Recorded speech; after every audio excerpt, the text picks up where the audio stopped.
So, two Yorkshire lads in Stoke. Yes, that's us. How did you get to be here? So I arrived back in about 2003, I think it was, and I arrived as a Methodist minister. It wasn't quite Stoke, Staffordshire Moorlands. So I was moved to Cheddleton in 2003, and I was the Methodist minister in Cheddleton. Then I looked after the chapels in Cheddleton, Wetley Rocks, and then out towards the Peak District. Gorgeous places with brilliant names. Bradnop, where else was there? Thorncliffe, Winkhill were my first five, and then I did end up having Maybrook as well for a little while after that. Places. Yeah, gorgeous places. And you know, this lad from Bradford, city lad, in the out in the sticks. It was a real kind of culture shock at first, but loved it there. And then so I arrived, as the minister there. Spent 5 years in the Moorlands, then moved on to Sandbach and Alsager circuit, Methodist churches around there, and lived there for 2 or 3 years. And then I picked up other work, other ministries, which we might probably end up talking about later on. So I've been around here since 2003. Yeah. Similar to where you come from, or different, or what do you remember from? So I grew up in Bradford, so the Moorlands was very different. I mean, I guess the closest to the Moorland, Leek, the closest place that would be like Leek would be Skipton, I guess. And I used to live in Skipton in North Yorkshire. I was a youth worker working for the churches in Skipton. So another market town, Skipton's a lot bigger, I think, but another market town. But I think there's a lot of I do feel at home in Stoke. Okay. There's a lot in Stoke that's a lot like Bradford, I think. It's a lot of diverse cultures, lots of different types of communities, a kind of working class grit about the place. And I sensed that when I came here, with the warmth of people was the thing, was very similar to the Yorkshire mining town sort of area that I grew up in, between Wakefield and Doncaster. Right, so some sort of feel. So I guess having lived in lots of places between then, leaving home and then arriving in Stoke, there was immediately a sense of sort of warmth, really. About I mean, I don't think it's surprising that outsiders like us move to places like to Stoke, and then we kind of stick around. Yeah, there's so many people, isn't there? That's right. It's a place that you want to stick around. It's got a real, like you say, a warmth, a real kind of. As a sort of negative narrative to the rest of the country to some extent. Yeah, and we might not help ourselves in Stoke by repeating some of that ourselves. But people who live in Stoke, and that's another thing that I thought about. I often say this about Bradford. So I grew up in Bradford, in a fairly working class kind of environment. And one of the things that's really obvious, you can. Inside, people might often have a lot of riff with each other, a bit of kind of grief with each other, but if somebody outside has some grief, then everybody kind of comes together and says, so nobody else can kind of pick on us. And I get that sense about Stoke as well. It's a kind of place where if people might have disagreements with each other, but actually made in Stoke counts. Yeah, definitely. Yeah. It's crap, but it's our crap. Yeah, that's right, yeah. We just need to get that sense of, actually it's not crap, it's really good, and it's really good. Thing, I guess. Definitely. Did you go to church as a child? Were you? No, so I was mocked mercilessly for this when I was a kid, but I was a gymnast and a pretty good one. So I was in the Bradford team, Yorkshire team. I was doing stuff at Lilleshall, which is the National Sports Centre, and all that sort of stuff. So nearly all of my childhood was spent doing gymnastics. My parents, bless them, must have taken me every night after school just about. I went out to train. Saturdays was always training. Sundays was normally Yorkshire training, so we had to drive. My parents had to drive from Bradford to Huddersfield every Sunday to do that.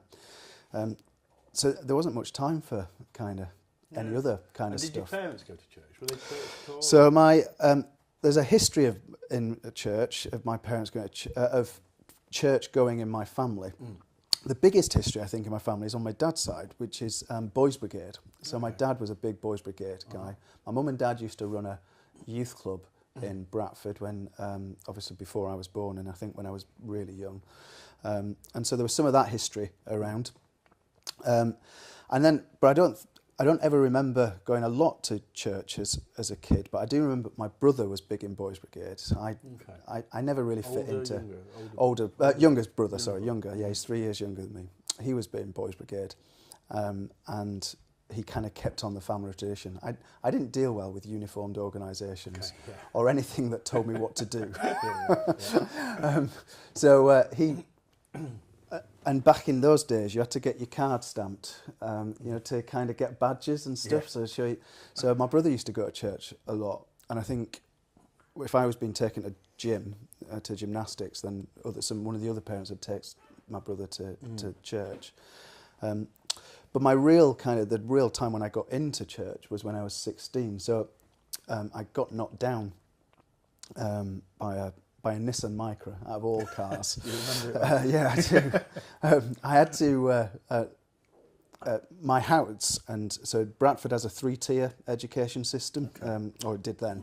So there was first school, middle school, upper school. Yeah, same as what I had. Was that what you had? Yeah.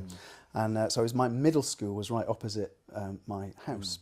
And so I only had one road to cross, literally across the road. Roadside. Yeah, one road. And I was crossing the road. Now, the embarrassing part of this story is that I ran across that road because there was a girl who'd said that she wanted to kiss me after school, and I was a bit nervous about all of that. So you're running away? So I was running away from school across the one road I had to get to, and then got hit by this Nissan Micra. I broke my femur.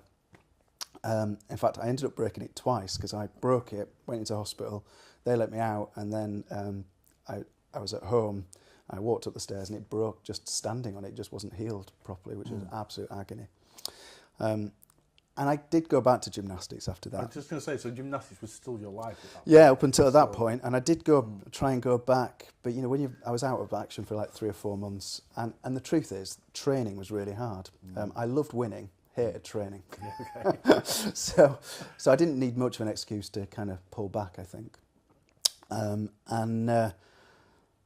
So then I had to try and other hobbies and other things to do, and there was a youth club in the Methodist Church Hall, and we had kind of connections there already through my mum and in particular and and my brother, and some of my friends went to that youth club. So there were some girls I fancied at that youth club, so just started going there. And then the youth club that met on a Thursday night, and that was like a normal kind of youth club. I mean, they don't kind of exist the same way now. But it was a normal kind of youth club, pool, table tennis, football downstairs with a spongy ball, all that kind of stuff. But met some of my best friends at the time. I've barely been in touch with them now, but at the time, some of my best friends ever there.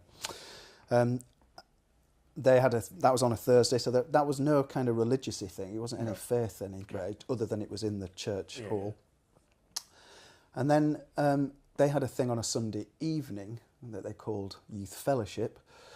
So a lot of the people that went to the youth club went to that, so I started going to that as well, and that's where they did do the kind of more religious-y kind of things. And I kind of got hooked early on, actually. I think it appealed to I've always had a kind of philosophical, kind of big thinking, big picture. What are some of the big, if a tree falls down in the woods, does it make any noise? Kind of, I've always enjoyed that sort of stuff. And it kind of appealed to that kind of part of me, I think. So yeah, I kind of got hooked. In the Methodist Church, which is what I was part of, and I'm a minister of now, we have something called local preachers.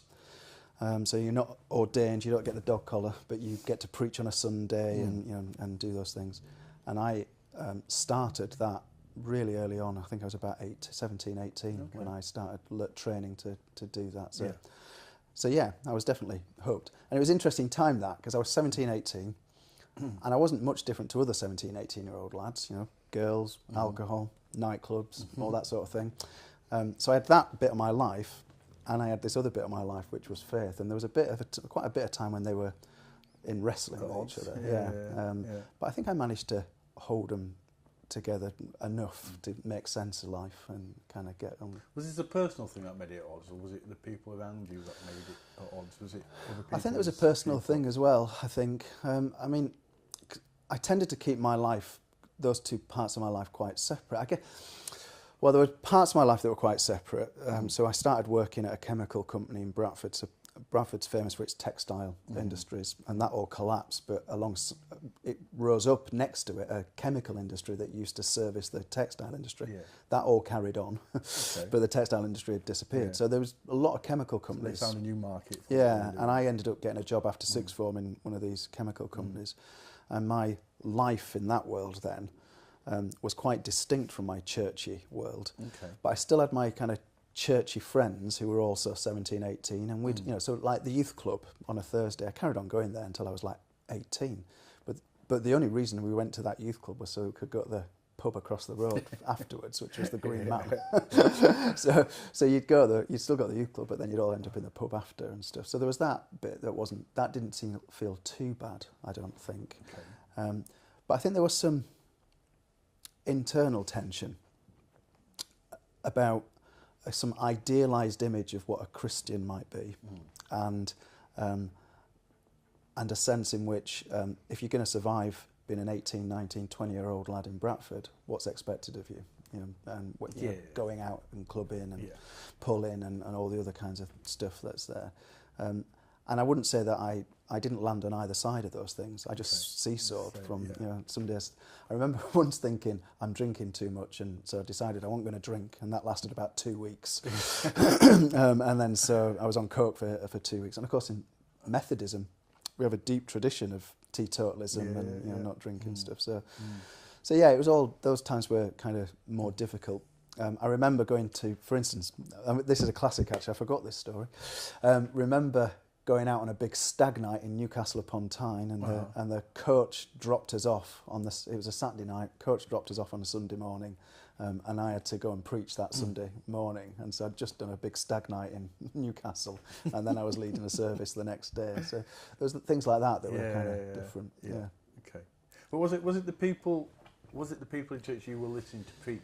Was it what they were preaching to you that was making you at odds, or was it internal? That's a good question. I wasn't overly convinced by the people that preached, if I'm honest. I probably still aren't that much by people that preached.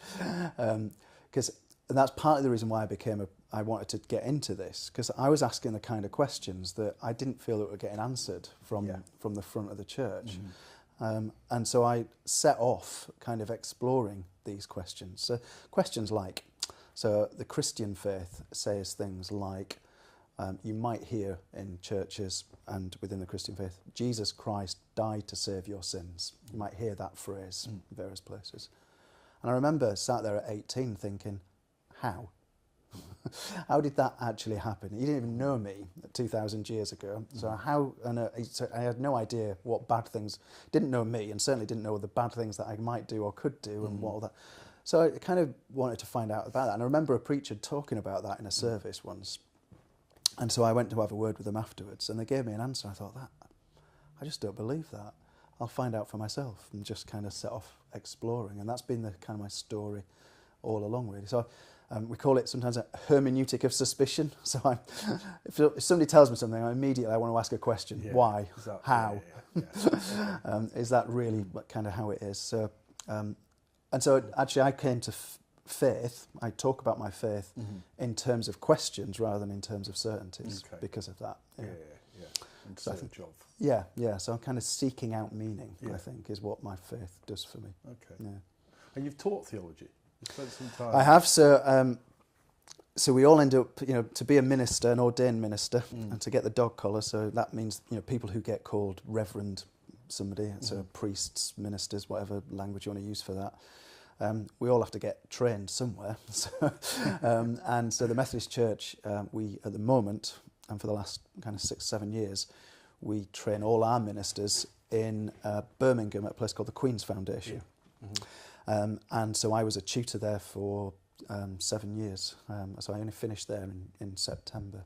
Absolutely loved it. So, and that, being in an academic environment, so we taught, I taught various things there, but and for different, so you get validated by different universities. So the big one that in the end of my time there was Durham University. So even though we were in Birmingham, it was a Durham University degree, and so you know, so it's a seriously academic environment, and you're around lots of other people who are just as serious about their faith, but just as serious about asking questions about it, and you know, and kind of exploring it as well. And that was just an eye opener for me, because Did it challenge you? Did it challenge you teaching with the questions they were asking? Or? The hardest thing, I think, about I mean, students are always, you know, 7 years there, so every year you teach something, and you will always get something that a student says, and you think, I haven't thought about that before, or that is brilliant, what an insight that is, and you will always get that. I mean, that's the brilliance of teaching. I mean, one of the first things I learned about being a lecturer, a tutor, is that the best way to be a teacher is never to stop being a student, to always be willing to learn, and to never assume that you've got all the answers. So so learning from students was always brilliant. I think the hardest thing was that, and this reflects what I was going to say about churches and why I love being at Queen's so much. You don't get that same kind of level of questioning. I mean, it's almost seen as dangerous in churches to question that much. So if you think that that's what churches are like, and most ministers, all ministers, have come out of those churches, their experience often has been, you know, don't question this, or these aren't the right kind of questions. And it can be I remember it in my own experience when I trained to be a minister, it can be quite disorientating when things that you thought, oh, that's an absolute certainty, suddenly some tutor comes up and says, well, it might not be that certain after all. Like this. And suddenly it's a bit like, you know, you jump onto the next bit of solid ground only to find somebody else is just kind of shaking it a little bit. And you think, oh, jump to the next bit, and that gets shaken a little bit. But you get used to that after a while, and you enjoy being on. In fact, you get nervous when it's too steady. Absolutely, I can see that. Is it any of that ever shaken your faith? Is it to the point of not being sure the direction and what you believe? I think the belief stuff's different. So it's never shaken that, mainly because my belief has never been that. I've always been open to the possibility of different ways of understanding faith and the nature of faith. So that, in that sense, that doesn't shake in that way. I think I have a real problem with those who want to. No, it's not a problem. What I don't agree with is people that think that faith is a crutch, you know, that you can hold on. So it just, you know, it's just for weak people, and for, in one sense, it is very much for weak people. In that, part of an acknowledgement of having a faith is actually this is bigger than me. This is more. There's more to the world. There's more to the universe than just me and my experience of it. And in that, you know, as soon as you do that, you know, it's a bit like, you know, if the cameras are right on my face now and it starts to pan out and pan out and pan out, and suddenly you get the country, and then you get the globe, and then you get the Milky Way and the unit. Do you know what I mean? You suddenly realise how vulnerable you are when you realise that your experience is just... It's interesting because I'm just reading a book about to do with the space race. The astronauts. So it's a book about somebody who's on a mission to find the last 9 remaining people who walked on the moon, and the 40th anniversary, that sort of time. And he talks about some of the experiences of them, the first time people actually looked back at the Earth and saw the whole Earth. Yeah, it must be amazing, wasn't it? Yeah. And did they experience that? Was that their experience? Some had a religious experience, some didn't. It's varied. I'm only halfway through the book, so I'm still sort of learning from their sort of viewpoint, really. But I think, I mean, even you know, whether or not you can name it as a religious experience. I mean, suddenly realising that the world's bigger than your experience of it, it's humbling in the end. Whether or not you want to put that to a god or not, but it's just a humbling thing. So I think, in that sense, I think it is. Faith is about a weakness, because you suddenly realise you're a tiny little bit of this thing. But it's also. I don't believe that faith makes your life easier. If anything, it's made mine more difficult. It means that I feel that there's ethical choices that I might need to make depending on my faith that I might not have to have made if I hadn't have had my faith. And for instance, that's just one thing. But also then you're also always conscious of a greater purpose. You're always kind of looking for that kind of greater thing, the bigger meaning. So then anything that you know, when you then, you know, thinking about career options or other things that you're thinking, actually, is this the right place for me? Is this where I can fulfil that thing that contributes to the bigger purpose, to the bigger stuff? We might call it the common good in the church. So is what I'm doing contributing to the common good? And that could be, from preaching in a church on a Sunday to helping, saying to helping at a food bank and stacking the shelves at a food bank, or a whole range of things. In the church, we've got a posh word for it. We call it vocation. Yes. So vocation or call. And so constantly, I think as a person of faith, and I say that because I think my Muslim friends are exactly the same, and Jewish friends are exactly the same. It's never just you on your own making a decision. It's always a decision you're making in the backdrop of this much bigger narrative that's around you. And you're looking for meaning. And you're looking for meaning, yeah. And so you spend time, searching, seeking out meaning, and so you think about when people have to make really big, important decisions about their life, and they might be thinking about their families and others around them, how that impacts on them. And people of faith will also be thinking of their faith. So as well as that other stuff and their faith, how does this impact my faith? What does it contribute to what I believe the world should be like, can be like? So I think believing has then challenged some of that stuff. So, or my questioning of faith has challenged some of that stuff. So, at Queen's I was exposed to scholars who have studied, feminist critiques and womanist critiques, and suddenly I'm thinking, as a white male, ordained, middle class, Western, I probably belong to the most oppressive group history has ever known, and therefore, and here I'm hearing the stories, the narratives of other people that are coming from different places, and that means that will do something. I can't be the same after that. I have to then think differently, behave differently, respond differently. Listening to, I remember we had some students that came over from Rwanda who were part of the on both sides of the kind of war there, and just hearing their stories, and you just think, I can't think the same now about. I know something new. That's right. And so when people, and talking to people who have come to the country from overseas for all sorts of reasons, and I think I can't think the same about migration anymore as I used to think about it. And so you can't unlearn things. That's right. Yeah. Once you know something, that's. So I think the biggest challenge has actually been around, you might call it around personal holiness or personal kind of growth. As what kind of person, in my case, because I'm a Christian, what kind of person does God want me to be, and how do I become that person? I think. So those have been the things that have been the biggest challenge for me, I think, over the years. Yeah. So, a question just because it interests me. Have you ever seen anybody really lose their faith during your time? Yeah, I mean, I've watched. I have. I think there have been people who have asked serious questions of faith. I think what I've seen more actually is people who have asked serious questions about their faith. And the environment that they've been asking them in, which has normally been the church, hasn't helped them respond to those questions well. Okay. And in the end, they decide, this probably isn't for me, and they kind of move on. And so, the church in Britain is in sharp decline. We know that's, it's a narrative we talk about, and Methodism is exactly the same. It's not globally. Across the world, the church is actually growing, Christianity is growing, but in the West, it's certainly in decline. And so, if I'm a Methodist minister looking after churches, I've seen lots of people who used to be in those churches who are no longer in those churches. And there are all sorts of reasons for that.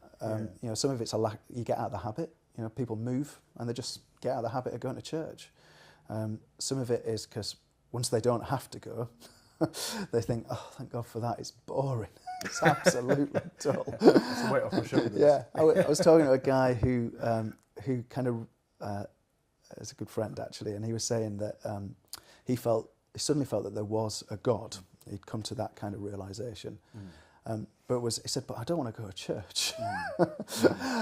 So we had lots of conversations around that. So there's people that leave for those reasons. There's people that leave because bad stuff happens to them. Yeah. And if we're honest, and we have to be that honest, the church sometimes does bad stuff to people as well. Well, I was going to come on to that. I mean, you mentioned about worldwide, church is growing.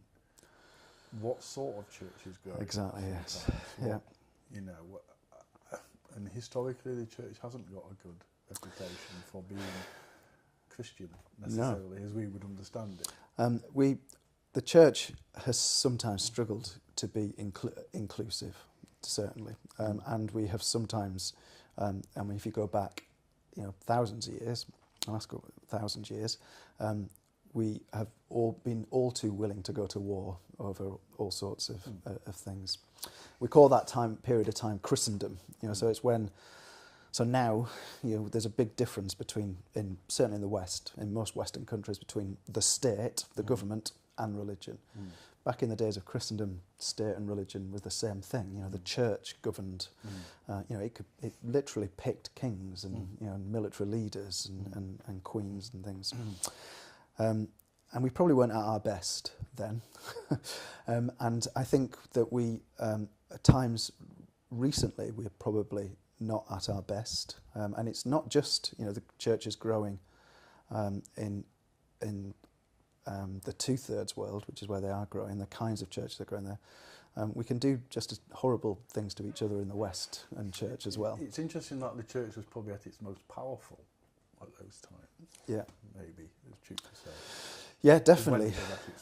Yeah, and I think it's also true. I mean, one of the things that I find fascinating is about, and people have written about this who know much more about it, but religion's not a static thing. It's not. You don't just arrive and then once it's there, it's kind of it stays there.